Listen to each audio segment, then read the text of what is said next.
சில பேர் புதிய அரசியல் கட்சி தொடங்கிவிட்டு 2வது மாநாடு தான் நடத்தி இருக்கிறாங்க. அதுக்கு வயசு 1.5 வயசு குழந்தை.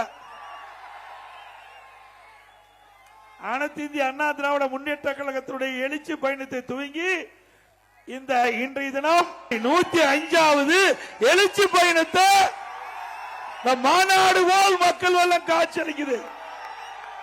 2 மாநாடுக்கே இப்படின்னா நான் ஜூலை 7ஆம் தேதி தொடங்கி தமிழ்நாடு முழுவதும் 105 சட்டமன்ற தொகுதியில் எழுச்சி பயணத்தை மேற்கொண்டு 105 எழுச்சி மாநாடு நடத்தி இருக்கிறோம். ஒரு முறை கூட எம்எல்ஏ ஆகல,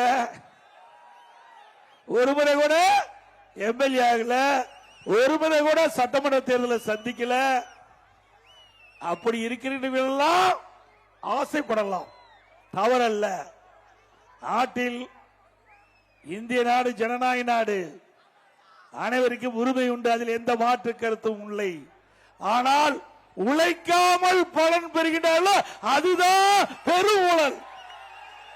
உழைக்காமலேயே பலனை பெறுவதுதான் பெரும் ஊழல்.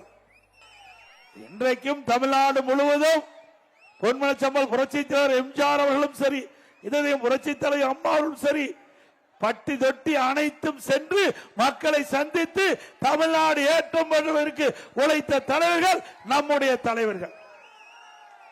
எங்கேயுமே போகாம வீட்டிலேயே அமர்ந்து கொண்டு கனவு காணலாம், அது நனவாகாது. கனவு காண்பதற்கு அனைவருக்கும் உரிமை உண்டு. நனவாக வேண்டும் என்றால் உழைப்பு வேண்டும். உழைப்பு வேணும்ல. இங்க இருக்கிறவங்க எல்லாம் உழைத்து தான் வாழுகின்றார்கள். உழைத்து தானே நீங்க வாழ்றீங்க. உழைப்பு அவசியம் இல்ல. உழைக்கலைன்னா வேற வழியில தான் வாழ முடியும். ஆக அனைத்து இந்திய அண்ணா திராவிட முன்னேற்ற கழகத்தை பொறுத்த வரைக்கும் உழைக்கும் மக்கள் அனைத்து இந்திய அண்ணா திராவிட முன்னேற்ற கழகத்தை எடுத்து நிறுத்தி ஆட்சி அதிகாரத்திலே அமர்த்தக்கூடிய மக்கள் இங்கே குழுமி இருக்கின்றார்கள்.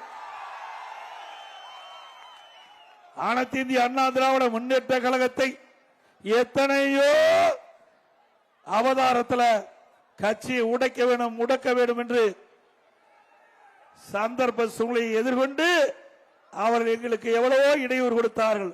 அத்தனை இடையூறுகளும் தவிடுபடியாக்கி அனைத்து இந்திய அண்ணா திராவிட முன்னேற்ற கழகம் மக்கள் செல்வாக்குள்ள இயக்கம் என்பதை நிரூபித்து காட்டுகின்றோம்.